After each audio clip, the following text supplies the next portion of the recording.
এদের ব্যাপারটাই তো এরকম যে সবকিছু একই সাথেই করতে হয়। রিপ্রোডাক্টিভ এজ গ্রুপ ওই সময়ে, এখন তো সবাই পড়াশোনা করছে, কাজেই সবারই ইচ্ছে থাকবে যে সে প্রতিষ্ঠিত হবে।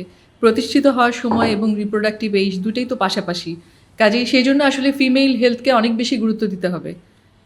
যে ফিমেল তো একটা ম্যান পাওয়ার, যে বিভিন্ন জায়গায় বিভিন্ন সেক্টরে কাজ করছে, সেটাকে যেমন ইগনোর করা যাবে না, সেটা কিন্তু একটা স্ট্রেসও, তাই না? একই সাথে ফ্যামিলি সামলানো এবং একই সাথে আপনি আপনার কর্মক্ষেত্রে সময় দিচ্ছেন, এটা একটা স্ট্রেসও। এবং স্ট্রেসটা কিন্তু অ্যাড করছে যে ফিমেইলের যে হার্ট ডিজিজ, এটা কিন্তু একটা স্ট্রেসটাও কিন্তু একটা সাংঘাতিক রকমের রিস্ক ফ্যাক্টর, শুধু ফিমেলদের জন্য না, মেলদের জন্য। তো এই ব্যাপারটার জন্য ফিমেল হার্টকে আরও অনেক বেশি গুরুত্ব দিতে হবে। আবার অনেক সময় দেখা যায় ফিমেলরা নেচারালি তাদের সহন ক্ষমতা অনেক বেশি, সেজন্য দেখা যায় যে অল্প অল্প যখন সিমটম হয় তখন ওরা সহজে ডাক্তারের কাছে আসতে চায় না, বা সেটা অনেক সময় অ্যাবজর্ব করে ফেলে, বা তার ফ্যামিলির অন্য মেম্বারদের সাথে শেয়ার করে না।